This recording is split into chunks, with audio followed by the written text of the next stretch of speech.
Olá, sejam bem-vindos, você está no Ecossistema Boss, que prazer receber vocês aí hoje num formato super especial, levando sempre o melhor conteúdo para você. É ou não é, Guilherme Goulart? Muito bem, uma salva de palmas para mim, porque eu sou o dono da mesa. Só por então, isso. É por isso que eu tenho salva de palmas.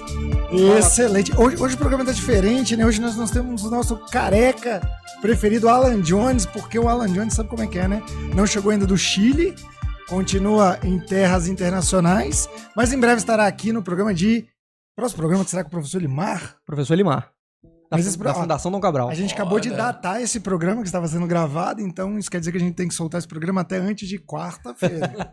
Até antes de quinta. De vez em quando acontece, tá vendo? O programado nem sempre vai de acordo com o projeto. Sensacional. Guilherme lá presente, por gentileza, os nossos convidados de hoje, mais que especial. Hoje nós estamos aqui com o Thiago Boss e Daniel, ambos do Sistema Bernoulli de Ensino. Estão aqui para falar um pouquinho desse mercado da educação, como é que vai ser o futuro desse mercado. Tem muita gente aí já arrancando o cabelo, tem outros que o cabelo já tá caindo já tem um tempo, né? Eu não gosto de entrar nisso não, o Johnny já desistiu. Você ganhou um hambúrguer? Não, eu não fui. Eu não tive coragem, não. Eu ainda não assumi a esse ponto de falar que... Ah, mas valeu um BK, velho. Eu fiquei sabendo. Não cheguei nesse nível de consciência ainda não. Eu ainda acredito que o futuro pode ser diferente. Entendi. Mas hoje aqui com o Thiago, Daniel. Turma, pergunta simples. Escola continua ou não continua? Putz, já começou quente aqui o negócio, né? Primeiro, obrigado por nos receber aqui, né? Acho que é um prazer enorme poder falar com a audiência de vocês, né? Poder trazer um pouquinho daquilo que a gente tem visto Brasil afora, mundo afora, na frente da educação. E, cara, engraçado, né? Porque a gente olha pro mundo educacional e a gente consegue olhar lá pro passado e continua reconhecendo escola. Sendo que em outros segmentos isso mudou muito, né? Na hora que a gente pensa em mídia, em banco, saúde, como essas indústrias mudaram e como a escola de hoje ainda se parece muito com a escola do passado. Se parece, né? Mas tem muita coisa acontecendo, eu acho que isso que vale a pena a gente refletir um pouquinho aqui. Por estar na posição que eu estou no Bernoulli já há bastante tempo, eu tenho o privilégio de rodar o Brasil afora, nós temos quase 1.000 escolas parceiras e eu frequentemente visito essas escolas. Toda semana, segunda e terça, eu estou em algum lugar do Brasil. E ter a oportunidade também de estar no exterior e ver algumas coisas lá. Esse ano, a gente já esteve no maior evento de educação e tecnologia no mundo, que é a BET Londres. Você já teve a oportunidade de estar lá também, então você sabe como é. Fomos levar escolas parceiras para o Vale do Silício, no Bernoulli Experience, e também no South by Southwest, talvez o maior evento de inovação no mundo. E o que parece muito assim, primeira coisa é que aquela educação que é voltada apenas para a disciplina, apenas para o conteúdo, isso está passando, cara, assim, isso meio que venceu, né? É claro que é importante a gente ter, né, a gente desenvolver nossas habilidades e competências, né, em cima de conteúdos que são relevantes para a vida, mas isso está mudando muito, né? Então, o quão é importante a gente se aprofundar em determinados conteúdos. Talvez é mais importante saber como usar aqueles que a gente já tem, né? E como é que a gente continua desenvolvendo isso no dia a dia dos nossos alunos, nossas crianças e jovens. Eu penso muito assim, né? Pensando naquilo que eu absorvi na minha escola, aquilo que eu uso hoje, algumas coisas que eu não aprendi lá fizeram muita falta. Tá aqui agora falando com vocês, então poder desenvolver oratória, isso é muito importante. Na hora que a gente senta para negociar com alguém, como isso é importante, desenvolver ações de empreendedorismo. É tão relevante saber trabalhar colaborando, né, contribuindo, exercer a criatividade, o pensamento crítico. São coisas que a escola toca, mas muitas vezes não é o objetivo fim da escola. Às vezes por pressão das famílias, às vezes por pressão da sociedade, né, pela maneira como os professores foram preparados para poder lidar. Então tem muitos desafios. Para poder dizer para você o que eu acho que vem aí pela frente à luz daquilo que eu tenho visto. A escola cada vez mais deve investir num papel de um professor tutor, né, e menos um papel de um professor dador de aula. O professor tutor ele se interessa de verdade para o aluno e tem um bom cheiro disso dentro da própria escola. Na hora que você olha para o professor da educação infantil e do fundamental anos iniciais, o professor regente, ele tem muito desse papel. Quando a gente vai evoluindo, muitas vezes o professor especialista, e claro, ele tem 1 milhão de coisas para poder dar conta e fica difícil mesmo, né? Às vezes está distribuindo a sua carga horária em mais de uma escola. Então, ele acaba tendo um olhar mais para conteúdo dele, talvez, do que necessariamente para a especificidade de cada um dos alunos. E dentro desse ecossistema nosso, né, da escola, né, dentro do ecossistema do sistema de ensino e tudo mais, a gente tem que ajudar esse professor a fazer essa transição. Se você pergunta para um aluno de fundamental, anos finais, né, o que ele gosta da escola, a chance de eu ouvir do aluno que é encontrar os meus amigos é muito grande. Ou recreio, né? Ou recreio. O recreio também. E a gente estava falando um pouquinho mais cedo, né? A escola tem mais do que um papel só de escola. A escola do futuro, na minha visão, ela pensa assim como um ambiente, né, de exercício da aprendizagem, né, que isso ainda tem muita relevância. Para manter a relevância do ser humano, a gente tem que ser capaz de se, né, reinventar cada dia. Mas a escola precisa se pensar também como hotelaria, né? Porque, poxa, aquelas crianças que ficam ali dentro do ambiente da escola, a escola tem que ser legal, né? A gente anda aqui no IEMP, como é bacana o espaço, o uso das cores, né? Privilegiar cada um dos cantos, né? O sensorial é muito forte aqui, então isso num bom hotel, num bom resort também é considerado, né? Então se inspirar, né, em bons exemplos de hotelaria, eu acho que é uma dica importante para um mantenedor de escola, um diretor de escola. Escola cada vez mais possui um papel de ser um ambiente de promoção, né, da saúde mental. Então a escola precisa se preocupar com isso. E muitas vezes, né, não é aquele aluno, vou falar aqui, dá trabalho, né, o aluno bagunceiro, que merece a maior atenção. O caladinho, né, ele muitas vezes enseja dentro dele coisas, desafios muito grandes. É difícil ser criança, é difícil ser adolescente. E muitas vezes no mundo que os contatos estão cada vez mais efêmeros, né, é na escola que é um ambiente que muitas vezes o aluno vai se abrir, que ele vai trazer as suas angústias. E a escola tem um papel fundamental de acolher isso e não empurrar isso para fora.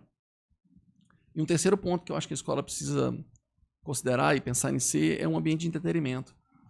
Né, a escola precisa se inspirar na Disney. Né? Quem já teve a oportunidade de estar lá e sabe, né, a gente comentou um pouco mais cedo, que no final do dia da Disney tem um show de fogos, que é para ser legal até o fim. Né? Que cada fila lá é incrível, que o estacionamento é incrível, tudo é incrível. Ficar na fila é legal, né? Ficar na fila é legal, né? Porque todo aquele ambiente é pensado para isso. Uma escola que se preocupa em cada um dos seus cantinhos, né, que se preocupa com a experiência do teu usuário, aluno, em todos os momentos, e dos outros stakeholders também, por que não? Né? Tem que ser legal para o professor, ele tem que ter prazer de ir para a escola dar aula. O melhor professor ele é disputado, então, poxa, o que às vezes não é na grana, porque de repente a hora-aula daquele outro local é um pouco mais alta, mas estar naquela escola ali é tão legal, ele é tão considerado na sua individualidade. A gente vive num mundo da singularidade, cada um é muito singular, e a gente tem que considerar isso. Não dá para poder tentar lidar com os seres humanos hoje, no mundo que todo mundo você traz algum grau de personalização de uma forma única. Né? Me chamou a atenção aqui as diferenças de uniforme, tem uniformes distintos, isso é muito legal. Será que todo mundo quer uma camisetinha branca com a logo do lado? Pode ser que alguns sim, mas outros não. Né? Respeitar esse aluno na sua individualidade é muito importante e entrar no mundo dele. Eu acho que hoje que um professor ele não tem o direito de não saber sobre o TikTok, não saber sobre dorama, não saber sobre, né, quais são os jogos de videogame que esses meninos estão consumindo, não entender de Roblox.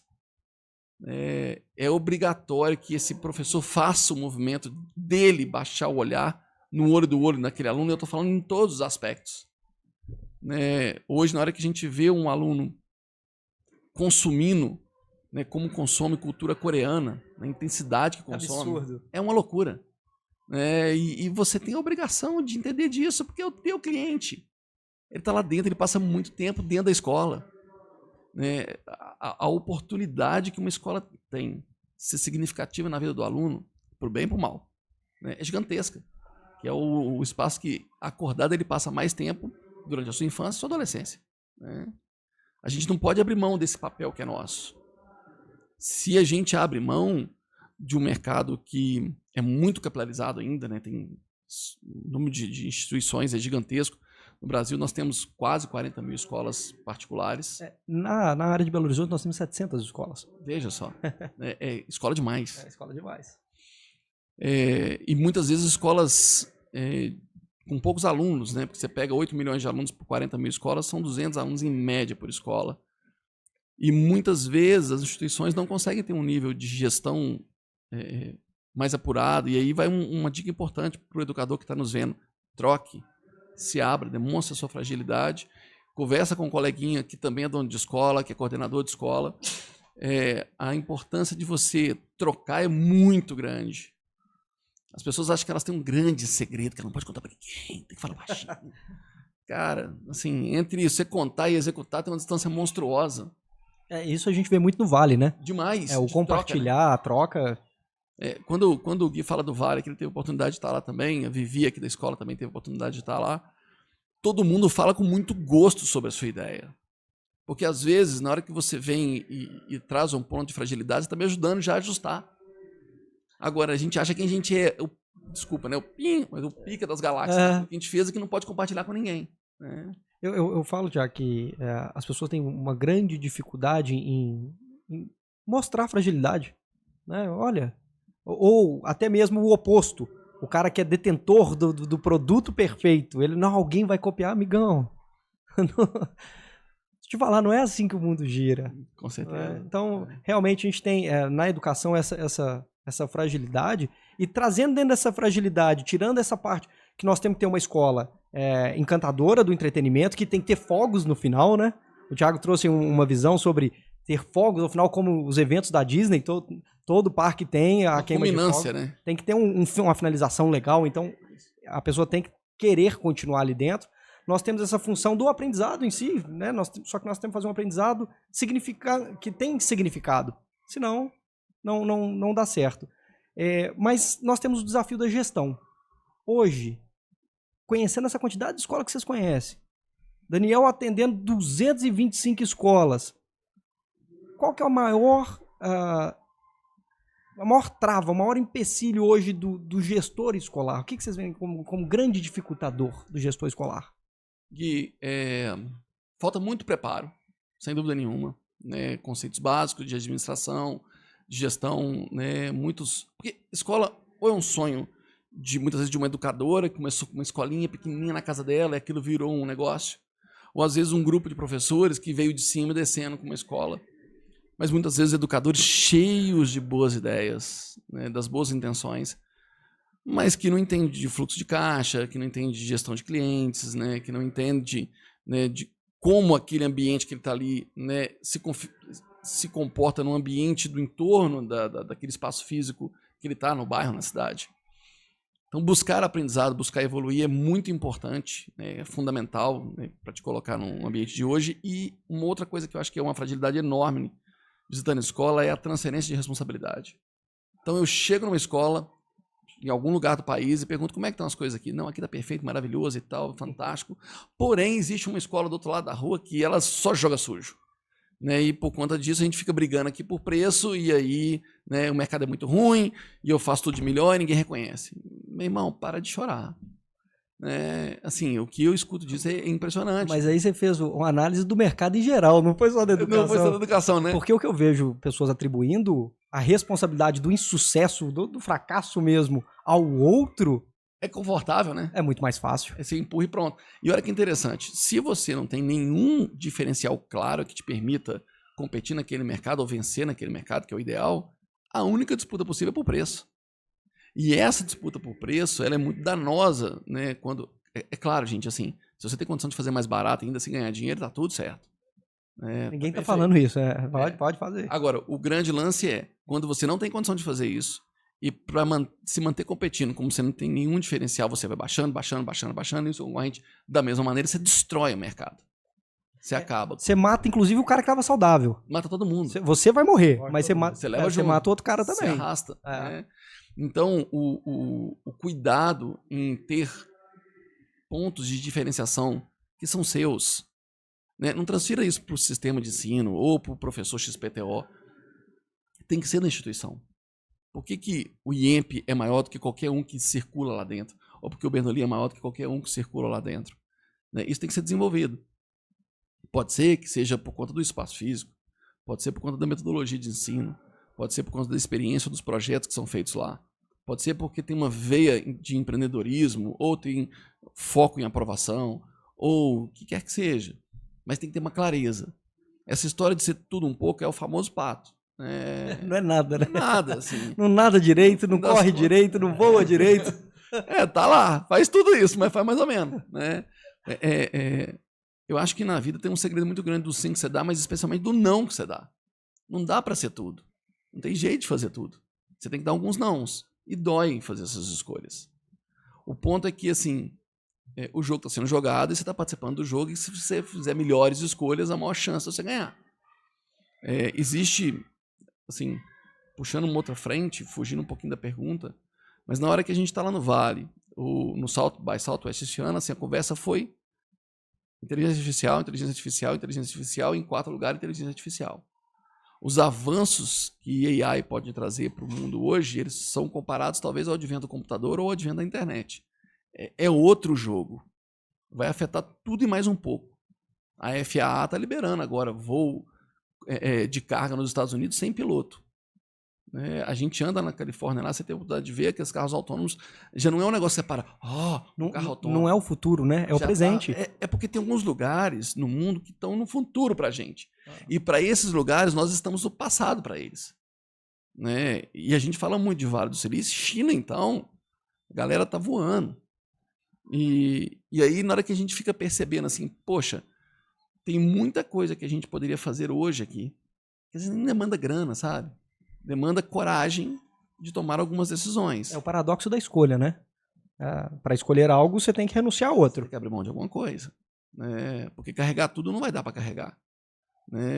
E aí, na hora que você abre mão de alguma coisa, dói no primeiro momento. Mas, às vezes, o pote de ouro está lá na frente. Eu sinto que muitas vezes, para poder mudar, e isso vale demais, vale para as famílias, vale para os professores, vale para os gestores de escola. Quando surge um ambiente incerto, a gente vive num ambiente muito incerto, nesse mundo bunny que a gente está agora, a turma tem medo do que vai perder. Então não tem medo da mudança, tem medo do que vai perder com ela. E já que considera que pode perder, diz que não vai rolar. Não, isso aí não chega aqui não. Esse aí é um tipo de coisa que é só lá. Você imagina hoje, o impacto em um Uber hoje, num país como o nosso. Hoje a pessoa está desempregada, você tem acesso a um veículo, tem carteira, pronto. Eu vou ganhar um dinheirinho. Eu vou pilotar Uber. E muitas vezes eu sinto que talvez sejamos como aquelas antigas cooperativas de táxi, disputando uma com a outra e não está vendo a avalanche que está chegando. E nas escolas, se você para poder pensar assim, um mercado muito fragmentado, um olho no local e não percebe que o mercado que está, apesar de muito fragmentado ainda, em consolidação, grandes grupos que muitas vezes não são grupos originalmente de educação entrando nesse mercado, e às vezes ele não entende tanto do local quanto você, mas ele consegue boletar melhor, ele consegue fazer um marketing melhor, ele consegue trazer um perfil de profissional, que é um perfil que tem caixa para sustentar o processo, aguenta a pancada, O que eu acho que assim, se você já conhece o mercado, o local, que é uma grande vantagem, se abra para o novo, para você entender que do novo você pode trazer para cá. Ter um ambiente como esse aqui que a gente está agora dentro de uma escola é incrível, eu nunca tinha visto. E aí você me diz que isso aqui você usa para o boss quando você está nos horários livres, porque esse ambiente é para o aluno, isso é incrível, isso é muito legal. Você poder ofertar isso a eles. Se você perguntar hoje para um moleque de 11, 12, 13 anos, para uma menina de 11, 12, 13 anos, o que ela quer ser, a chance de eu ver youtuber é muito alta. É muito alta. Você tem aqui, eu estava dizendo para você um número, o chance está errado. O Enaldinho, que é um influencer aqui de Belo Horizonte, fala para o país todo, mas originalmente daqui, se não me engano, eu vi no YouTube dele, acho que 30 e poucos milhões de inscritos. Cara, esse é o tamanho da educação básica brasileira. Toda ela. O cara pode influenciar a educação inteira. Um vídeo. Porque no fim do dia, grande parte daquele público dele é de crianças e jovens que estão lá consumindo aquilo. E tudo bem, ele tem o recurso audiovisual lá a favor dele, mas assim, no fim do dia, não é algo muito disruptivo. Ele conseguiu ter uma linguagem que ele se conecta com o aluno, e por isso, de novo, o professor também tem o professor tem um acesso, às vezes não tem a linguagem. E aí ele é autoridade, mas ele não é par, ele não é próximo. Não conversa. Não conversa. Então tem um diálogo que passa aqui e esse aluno consome outro que está aqui. Em alguma medida eles precisam tocar porque eles estão no mesmo ambiente e tem avaliação e tem tudo mais. Mas a escola ela precisa, assim, a escola eu sei que é um tanto de ideia solta aqui, mas é para poder causar uma avalanche de provocações em quem está nos ouvindo. Cara, eu acho que o dia que a escola deixar de ter o sinal, ela chegou lá. Porque se ela tem um sinal, significa que a princípio eu não queria estar ali. Você sabe que tem gente retorcendo ali, né? Provavelmente. Você tem gente retorcendo, falando, o quê? Vai tirar o sinal? E como é que esse professor vai saber a hora? Cara, se fosse realmente incrível, você não precisava do sinal. Exatamente. Se fosse perfeito, você não precisava dele. Porque eu saberia qual que é a hora, eu tenho que estar lá, porque lá é bom demais, né? E eu não quero abrir mão daquilo que é bom demais. Mas se for para desconstruir a escola, eu traria mais uma coisa que eu acho que é fundamental acabar. Eu acho que é realmente o que aprisiona a escola, a avaliação. A partir do momento que você tem avaliação, você parte do pressuposto que você precisa atingir aquele determinado resultado. E muitas vezes isso esbarra, por exemplo, na cultura do entretenimento, que a escola também tem que oferecer, porque o cara está o tempo todo avaliando, analisando que ele precisa chegar naquele resultado, que ele tem que fazer daquele jeito, que aquele jeito é o que preconiza a legislação, blá, blá, blá, blá, blá, blá, ele fica sempre preso. Sempre preso à ideia daquele raio, daquela avaliação. Ou daqueles modelos convencionais de avaliação. Perfeito. É porque às vezes é isso, assim, você selecionar, você validar de alguma maneira, isso acaba existindo. O joia do Facebook é uma forma de avaliar se a sua publicação foi boa ou não, né? E é uma das que mais adoece as pessoas. Exatamente. Então, assim, encontrar maneiras de avaliar os alunos e os próprios professores na sua singularidade, naquilo que é importante para ele, se a gente conseguir desenvolver essas formas e que não seja uma avaliação única, uma data única, de uma maneira única, eu acho que também é uma maneira de chegar lá. Eu sei que boa parte das coisas que eu estou falando aqui eu não tenho resposta agora para poder dar. É só olhar lá para fora e falar, opa, peraí, esse negócio mudou. Alguém achar que porque o mercado é regulamentado e ele está protegido dessas mudanças, meu amigo, o mercado financeiro também é super regulamentado, talvez mais do que a da educação. Vamos trazer o próprio Uber. Outro mercado regulamentado, mercado de transporte de passageiros. Mercado de transporte não poderia de forma alguma. A partir do momento que a população viu vantagem, a legislação vai ter que modificar. Você tem que encontrar algum jeito de fazer, porque o Uber nada mais é do que um aluguel de carro com motorista por hora. É isso aí. É esse o jogo. A inovação, normalmente, ela toca a fronteira do que é legal e não legal. Ela está experimentando ali, vê até onde que vai e onde que não vai.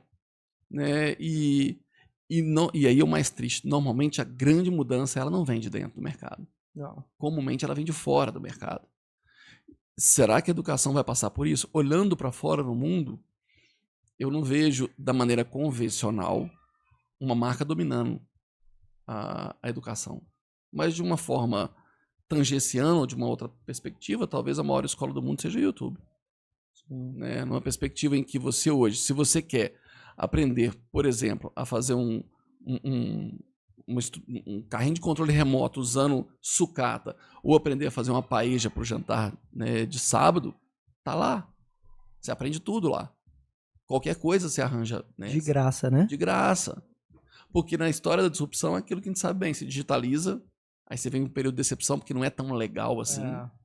E naquele momento que aquele é disruptado, porque o modelo começa a fazer sentido, você vai desmaterializar, né? Você vai desmonetizar de graça. E depois democratizar. Democratiza, que vai para todo mundo. É isso aí. Mas tem um movimento que está acontecendo que talvez...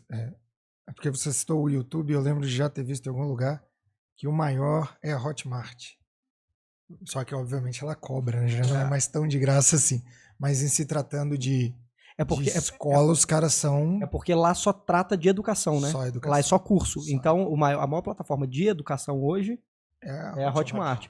Então, você vê, né? Já tem uma... Você vê modelos como o da Hotmart, Udemy, né, Coursera e tal, em que você, como um professor ou detetor de determinado conhecimento, com a produção adequada, você coloca aquilo disponível para o mundo inteiro. Né? E você pode fazer uso dessas soluções juntando uma com a outra. Você pode ter conteúdo free no YouTube, puxando para um premium pago, como marketing, plataforma como essa. Marketing de conteúdo, sem problema nenhum, né? É o 6 em 7. É o 6 em 7. O grande lance é que as pessoas vão continuar aprendendo. Enquanto existir ser humano, né, evoluindo, e aí a gente pode tem que ter desenvolvimento. Você vai aprender alguma coisa. Isso acompanha a humanidade desde que ela surgiu e vai acompanhar enquanto ela existir. O modelo de escola que a gente tem hoje é o modelo fruto da Revolução Industrial, em que você tem um que detém o conhecimento e distribui para os demais. Antes disso, né, o que você via muito é um papel de tutoria, mas só que acabava sendo excludente. Ou não por tutoria, mas por observação. Então, se eu sou um povo originário, sou indígena aqui no Brasil e eu acompanhar como é que funciona para poder pescar com arpão e tal, eu ia ver aquilo acontecendo, ia aprendendo, ia praticando. E é o homeschooling. É o homeschooling, exatamente. Homeschooling. Mas assim, esse é outro assunto, modelo, viu, gente? Discutir o modelo de hoje é fundamental, porque ele não é eterno. Ele foi criado num determinado momento. Não significa que tudo vai ser jogado fora. Não é isso. Não significa que eu tenho que mudar tudo para amanhã. Mas a provocação é muito mais assim, a gente precisa parar um tempo dentro das escolas para refletir se o que a gente está fazendo faz sentido. Né? E a gente acaba, poxa, pensa num ano escolar convencional. Né? Período de matrícula, começo de aula, não sei o quê, e vem Dia das Mães, Junina, Dia dos Pais, aqui, formatura, vira o ano, faz de novo, e faz de novo, e faz de novo. E acaba se repetindo sem parar para poder pensar, peraí, será que eu sou um ratinho que está só correndo naquela esteira? Ou será que eu poderia fazer isso de uma maneira diferente? Né? Existem outros arranjos hoje familiares, existe outra perspectiva de consumo. Será que é só a festa junina? Será que o Halloween? Mas é importado. Tudo bem, não importa. Mas é uma referência cultural. É isso aí. Né? E como é que você arranja essas coisas? Como é que você dialoga? A escola precisa dialogar com o mundo contemporâneo. Ela precisa olhar para lá. Né? Nessa escola não entra celular. Será que esse é o caminho? Ou será que eu uso a ferramenta celular para poder alcançar coisas que eu não conseguiria? Será que eu não uso, sei lá, o Twitter, o X agora, para poder fazer já que são 200 caracteres, né? Sei lá. São 200. 200. Eu vou criar um conto. Era 180, né? A gente vai criar um conto em que eu escrevo 200 caracteres, depois você escreve 200, depois você escreve 200, depois você escreve 200, depois volta em mim, usando a plataforma que está ali. Ou será que eu vou aprender geografia física usando o Google Earth, né? Você tem muitas possibilidades de usar a tecnologia a seu favor. Uma coisa eu tenho certeza. O profissional do futuro, o professor do futuro, eu não sei se ele vai ser substituído por AI pura e simples, mas possivelmente ele vai ser substituído por um professor que sabe usar AI. Isso é certo. Isso eu não tenho dúvida, não. Então, assim, é obrigatório. Você precisa saber, né? É isso aí. Finalizando, Bruno? Finalizamos, vamos fazer aquela rodada de reflexão? Uma rodada de reflexão? Vamos, senhoras e senhores, chegamos naquele momento que você sabe, você que nos acompanha todas as quintas, terças, quartas, seja o dia que for, o dia que você estiver assistindo, o dia que você estiver nos acompanhando pelo seu tocador de podcast favorito, que claro é o Spotify, é o único que nós estamos, diga-se passagem. Mas eu tenho certeza que você está aí nos ouvindo e é sempre um prazer recebê-lo. Não esqueça de curtir, compartilhar e se inscrever aqui no nosso canal no YouTube também. Sim, estamos aqui no YouTube e agora vamos ouvir a reflexão dele, Guilherme Goulart, sobre o que ele ouviu desse bate-papo, o que ele achou e deixando sempre uma mensagem final para você que nos acompanha. Bruno, eu vou trazer duas aqui bem rapidinho. É o verdadeiro duas rapidinho aqui. Isso é bom. O gestor, a primeira coisa que ele tem que entender é que é obrigação dele dar continuidade. A perenidade passa na mão dele. Então não é permitido a ele a omissão. Gestor, não é permitido a você a não tomar a decisão, a fingir que está tudo bem. Então, assuma seu papel de gestor e entenda, vai para a luta, filho. Só que dentro desse pensamento eu tenho um outro, que é o seguinte: se você ficar somente dentro do seu próprio espaço, você acaba adquirindo uma cegueira seletiva. Então você começa a acreditar que o seu produto, que a forma como você faz, é a forma correta. Se você não se permitir a ver outros mercados, a ver o mundo por outro ângulo, provavelmente seu negócio vai fracassar. Então, se você está 100% no seu operacional, meu gestor, digo que o seu negócio está fadado ao fracasso. A estratégia, ela passa da visão do hoje. Então, busque trabalhar sua estratégia de um formato que permita você ver um pouco do mundo do lado de fora. Muito bom. Cadê essa salva de palmas? Salva de palmas pra mim, torcedoramente. Sensacional. Agora vamos... Hoje o programa tá diferente, então até os controles estão valendo. O programa tá numa acelerada hoje. Agora vamos ouvir ele, que falou pouco, mas vai deixar com certeza aquela reflexão muito bacana pra você sobre tudo aquilo que a gente conversou. Vamos ouvir ele, Dani. Opa, super prazer estar aqui no IEMP. Super prazer escutar o Thiago mais uma vez. E vamos lá, né? Partir para essa educação verdadeiramente do século XXI. Excelente! Agora vamos ouvir ele. Thiago, deixa pra gente aí uma mensagem final, deixa aquela mensagem para quem nos acompanha, que é no mercado de educação e precisa se atentar aí para essas tendências do que está por vir. O Thiago é... Uai, que é esse não? Esse aqui, ó. Ó. Eu gostei. Esse é o Thiago, ó. Com ódio! Aí, ó. Tá vendo? Esse cara sou eu, né? Vai lá. Cara, eu acho que assim, o que fica é seja inquieto. Né? Tem que ser inquieto, tem que estar incomodado. Tem que olhar para aquilo que é feito hoje e falar assim, será que dá para ser diferente? Tem que pensar assim, se hoje fosse o último dia, eu viveria assim ainda? Né? Uma coisa eu tenho certeza. O dia de hoje é o dia mais lento do resto da sua vida. Eu ouvi isso lá no Vale e eu tô levando isso para tudo. O dia de hoje é o dia mais lento do resto da sua vida. Cada dia que passa, as mudanças são mais contundentes, o mundo gira mais rápido e, infelizmente, a gente não tem opção de abrir mão disso, isso, né? Assim, senão você vai morrer muito cedo. Tem gente que, não tem aquela história, tem gente que morre aos 40 e vive até os 80. Não seja essa pessoa, né? Continue vivo por dentro, inquieto, questione, né? Que certamente tem muita oportunidade para a gente desenvolver coisas boas aí, né? Prazer enorme estar aqui, pessoal. Foi show. Excelente. Muito obrigado a vocês dois e você que nos acompanhou até aqui. Muito obrigado pela sua audiência. É sempre um prazer falar com vocês. Não esqueça de curtir, compartilhar, comentar aqui pelo YouTube, também pelo Spotify. Lembrando que nós estamos no @bostaon lá no Instagram, nosso canal de corte, e vai ter conteúdo aqui sem sombra de dúvidas. Hoje a gente postou um videozinho tão bonitinho. Eu achei que ele ia fazer Já fazer o final? Eu achei que ele já ia fazer a conclusão dele. Normalmente ele já faz. Ele veio diferente. Hoje ele veio diferente. Hoje ele já se surpreendeu. Não, hoje ele tá. Cláudia, senta lá. Senta lá, Cláudia, vai lá. Mas é porque você não viu, tem um vídeo bom. Tem? Tem. De quê? Tem você lá. Mentira. Solta a minha vinheta aí. Senhoras e senhores, e a minha mensagem final é: viva o dia de hoje intensamente, acredite, tudo depende de você. Trabalha, batalha, empreenda. Entenda, o mundo tá mudando e você faz parte dessa mudança.